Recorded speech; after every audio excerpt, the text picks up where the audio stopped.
I'm breaking out the shirt today because I'm playing some Landau style bluesy jazzy type of stuff on this very cool guitar, my Harley Benton CST24-HB, which is a mouthful to say, but it basically means that it's a 24 fret guitar with semi-hollow body. And if you guys haven't seen me picking this guitar, purchasing, etc., there are lots of videos on YouTube about that.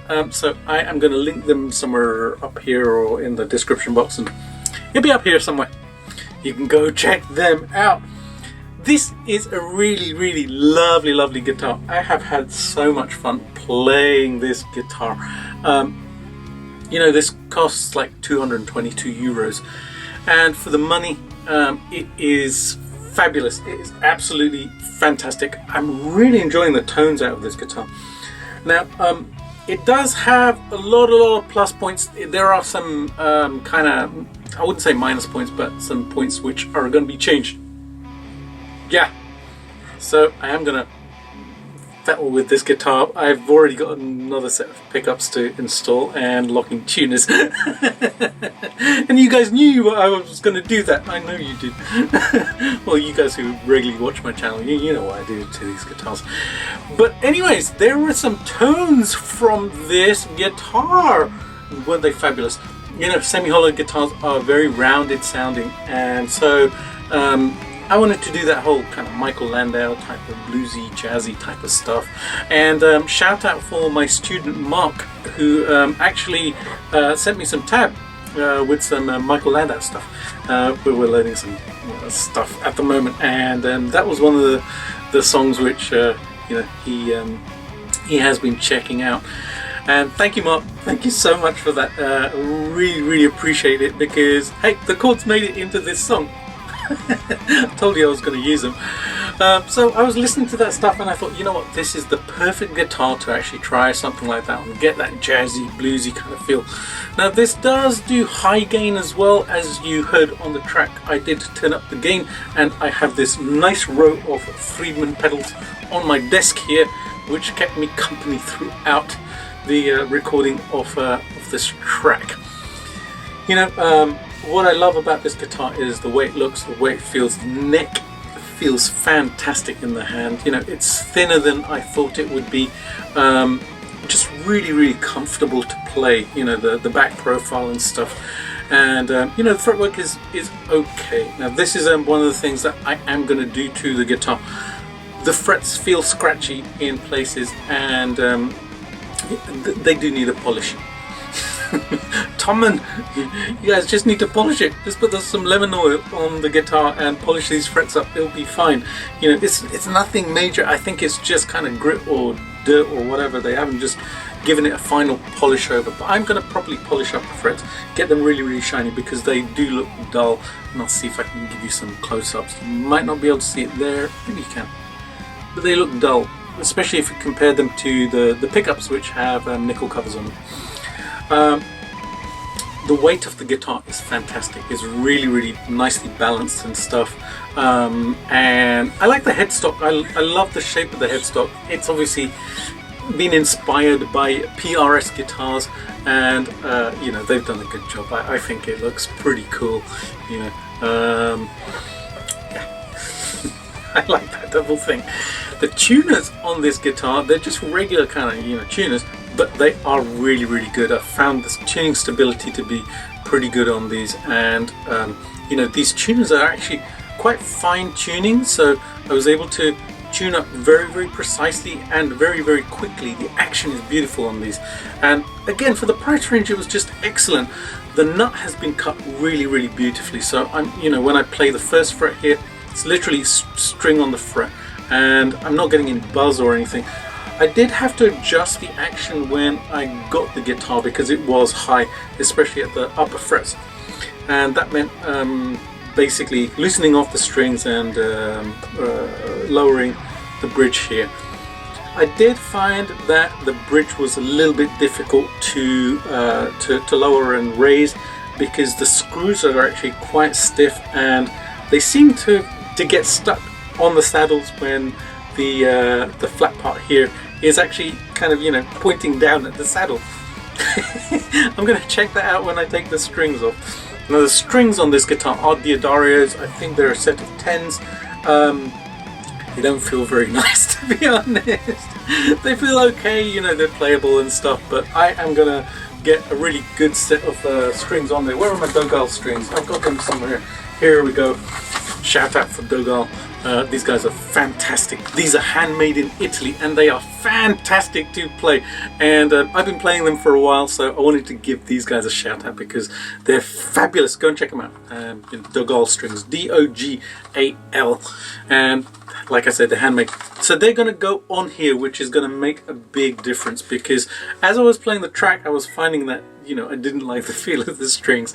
Now, usually Diodarios I'm fine with. I love playing Diodario strings, but the set they put on here, for some reason, they don't feel very good. My fingers are kind of slipping off the strings and all sorts of weird things.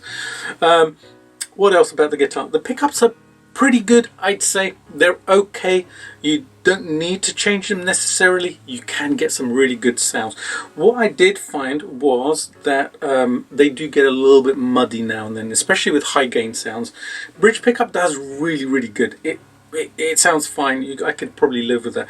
The neck pickup seems to get much more muddy. Now, part of it is to do with the fact that it's semi-hollow, so you get a lot more bass response.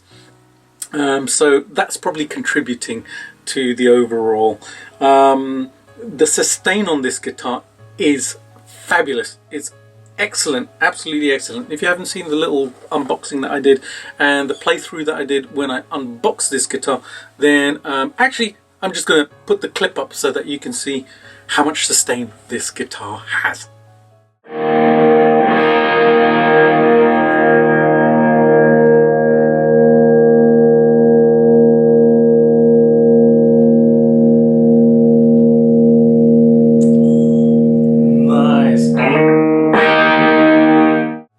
Yep, that much sustain. That is very super cool. And that's a lovely part of the guitar, especially when you're playing it and you know you're getting all those tones and they're just kind of ringing out and sustaining.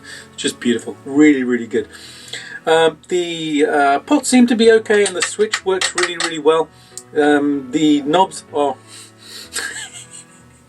they're just, you know, very cheap and they push on and they come off very easily, especially on the tone pot, because it is a push-pull to coil split the pickups, but it comes off really pretty easily. So I'm gonna probably change these out for a set of metal knobs. Maybe I'll get brushed chrome or something when I replace those. Overall though, I am so happy with this guitar. You know, I can come in here in the morning and just pick this up and noodle on it for a while and just write stuff, and I have been doing that. And you know, that song that you heard at the beginning of the track, I've been writing that on this guitar, which has been just lovely to play, and getting those kind of really warm and rounded tones. Like I said, semi-hollows are known for doing that, because you know you get that semi-acoustic thing going on as well, just rounds off the sharp edges and stuff. Now next video you see with this guitar, I am going to be installing a new set of pickups, new tuners, polishing the frets up and stuff, and I'll give you another track with it as well. Maybe I'll play a little bit of the same track so that you can have a comparison between the two pickup sets and stuff. I'll see. But overall, fantastic job, you know. And look at the finish, you know. It is really nice. It's got this, I think it's a veneer on the top, but it just looks beautiful. It is really pretty. And I love the colour on the back, you know, and the back of the neck as well. It looks really classy. And you know, if you were to buy a PRS of this standard, even an SE, it's going to cost twice as much. So you know what, Harley Benton, beautiful job. One final thing, I do like the fret markers. They might not be for everybody, but I do really like them, actually. Let me see if it focuses in on that instead of my face. They're really cool, and somebody pointed out they look quite Navajo, and I like my, you know, American Indian stuff, so that works for me. I need to get a strap for this, and I think I know where I'm going to get that from. Yeah, so that's going to be for next time when I do the work to this guitar. So go check this out, guys. Like I said, it's 222 euros, which I think in US dollars works out at about 260 bucks. Shipped, yes, shipped. And it arrived within like 5 days. It would have arrived within about 3 or 4 days, but there was a, you know, we had a public holiday, bank holiday, so it was delayed because of that. Tom and do a fantastic job with the shipping, just absolutely excellent. And in the UK, it kind of works out just under £200 for this lovely guitar. You're going to be seeing a lot more of this in the videos, especially when I do clean tones and, you know, slightly crunchy tones. I adore this. I'm so glad I bought this. I'm so glad I bought this guitar. It means I have to wear the shirt now though, because, you know, when you're doing jazz, you've got to look the part, right? Can't be wearing a t-shirt with skulls and stuff on it. Alright, I'm going to give you the isolated tracks so you can hear what this guitar sounds like without all the backing and stuff. Thanks so much for tuning in, guys. If you haven't subscribed already, please do so and give the video a thumbs up, and it's much appreciated. By the way, a big shout out for all of my patrons on Patreon. You guys absolutely rock, and lots of love to you guys for supporting the channel. If you would like to check out my Patreon page, you can do so by clicking the link in the description box below as well. Have a wonderful day, guys, and here's some isolated tracks. Yeah, here's some isolated jazzy bluesy goodness, man. See you later, cool cats.